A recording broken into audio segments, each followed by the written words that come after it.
Israel की तरह भारत पर हो ऐसा हमला तो भारत 2 दिन में जीत सकता है युद्ध। भारत के पास ऐसे खतरनाक हथियार जो मिटा सकते हैं दुश्मनों का नामो निशान। भारत के इन हथियारों का दम दुनिया मानती है। भारत के पास ऐसे हथियार हैं जो एक साथ चीन और पाकिस्तान को घुटनों पर ला सकते हैं।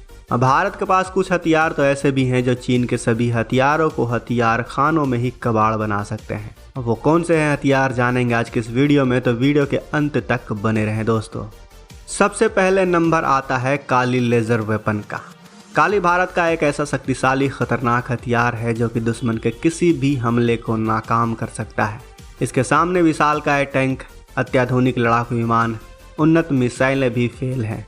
यह मिसाइलें लड़ाकू विमानों के अलावा सशस्त्र ड्रोन और अंतरिक्ष में घूम रही सैटेलाइट को भी मार गिरा सकती हैं। इस शक्तिशाली हथियार से इलेक्ट्रोमैग्नेटिक तरंगों का तूफान पैदा होता है, जिसके संपर्क में आने वाला हर एक इलेक्ट्रॉनिक उपकरण ठप होकर कबाड़ बन जाता है। नंबर 2 पर है रफाल विमान। भारत के पास रफाल जैसा 4.5 जनरेशन का घातक लड़ाकू विमान है जो एक बार ईंधन भरवाने के बाद 3500 किलोमीटर तक मार कर सकता है। इसमें दुनिया के 3 तरह की सबसे घातक मिसाइलें फिट की गई हैं।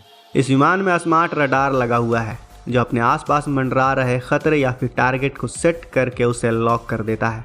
इसके बाद रफाल से छोड़ी गई मिसाइल उस टारगेट को ढूंढकर ख़त्म कर देती है। इसका इस्तेमाल भारत युद्ध के शुरुआती फेज में इसलिए नहीं करेगा क्योंकि रफाल बहुत ज़्यादा महंगा लड़ाकू विमान है, लेकिन बात जब आ जाएगी युद्ध जीतने की तब इसका इस्तेमाल करना तो बनता ही बनता है दोस्तों। इसके बाद नंबर आता है ड्रोन्स का। दोस्तों, आज के दौर में एक छोटा सा देश ईरान ड्रोन के वजह से ही मिडिल ईस्ट में सुपर पावर बना बैठा है, क्योंकि आज के युद्ध में फाइटर जेट और मिसाइल से भी कहीं ज़्यादा अहमियत रखते हैं ये ड्रोन, जो कम खर्चे में ही दुश्मनों को घुटने पर लाने की ताकत रखते हैं। और इसी दिशा में भारत ने वॉर्म ड्रोन को विकसित किया है। असल में वॉर्म ड्रोन टेक्नोलॉजी में एक मदर ड्रोन होती है जिसके अंदर कई सारे छोटे छोटे ड्रोन्स निकलते हैं जो अलग अलग ठिकानों पर हमला करने में सक्षम होते हैं।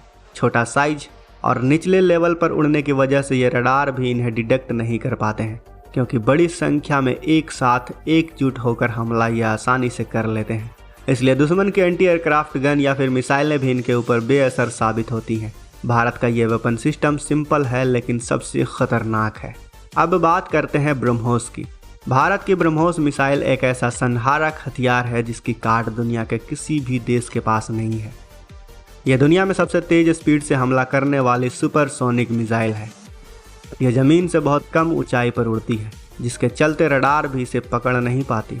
इसकी सबसे बड़ी खासियत यह है कि अगर इस मिसाइल में एक बार टारगेट सेट करके उसे लॉन्च कर दिया जाए तो यह अपने आप को उसका पीछा करके उसे ख़त्म कर देती है। अगर दुश्मन का विमान या फिर ड्रोन रास्ता बदलने की कोशिश करे तो भी ये उसका पीछा करते हुए ये मिसाइल अपनी रास्ता बदल लेती है और उसको नष्ट करके ही मानती है। इसकी रेंज फिलहाल 290 किलोमीटर है, लेकिन भारत में अब तक 400 किलोमीटर रेंज वाली ब्रह्मोस भी बना ली है। चीन को ब्रह्मोस से बड़ा डर लगता है।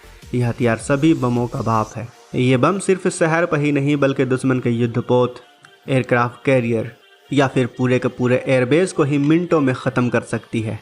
अगला है ए-सेट हथियार। दोस्तों, भारत को जब एक झटके में युद्ध जीतना हो तो ए-सेट मिसाइल का इस्तेमाल जरूर करेगा। ए-सेट मिसाइल का मतलब होता है एंटी सैटेलाइट मिसाइल। मतलब इस मिसाइल सिस्टम से हम अपने दुश्मन के उन सैटेलाइट को मार गिरा सकते हैं जो युद्ध के समय हमारे मिलिट्री बेस, एयरबेस या फिर अन्य किसी खुफिया जगह की निगरानी कर रहा हो। इसके अलावा हम इस मिसाइल से दुश्मन के उस मिलिट्री सैटेलाइट को भी निशाना बना सकते हैं, जिससे दुश्मन अपने वेपन सिस्टम, मिसाइल सिस्टम या फिर कम्युनिकेशन सिस्टम को ऑपरेट कर रहा हो। ऐसा करने से दुश्मन पंगु बन जाएगा। भारतीय ए-सेट मिसाइल की रेंज 2000 किलोमीटर है। यह 1470 से 6126 किलोमीटर प्रति घंटे की रफ्तार से सैटेलाइट की तरफ बढ़ती है। हालांकि ये डेटा 5 साल पुराना है। अब तक तो इसकी ताकत को और भी ज़्यादा बढ़ा दिया गया है। भारत के पास एंटी सैटेलाइट मिसाइल के लिए पृथ्वी एयर डिफेंस सिस्टम है। इसे प्रद्युमन बैलिस्टिक मिसाइल इंटरसेप्टर भी कहा जाता है। यह एक्सो एटमॉस्फेरिक यानी पृथ्वी के वातावरण से बाहर और एंडो एटमॉस्फेरिक यानी पृथ्वी के वातावरण से अंदर के टारगेट पर हमला करने में सक्षम है। तो दोस्तों, ये थे वो हथियार जिनके इस्तेमाल से भारत कुछ ही दिन में युद्ध जीत सकता है। दोस्तों, इन वेपन के लिए वीडियो को लाइक करना, अपने दोस्तों के साथ शेयर करना और कमेंट बॉक्स में जय हिंद लिखना तो बनता है। वैसे इन वेपन सिस्टम में आपको सबसे घातक वेपन कौन सा लगा, कमेंट करके हमें अपनी राय अवश्य बताएं। अगर आपने अभी तक इस चैनल को सब्सक्राइब नहीं किया है तो इस चैनल को भी सब्सक्राइब कर लें। मिलते हैं अगले वीडियो में। जय हिंद।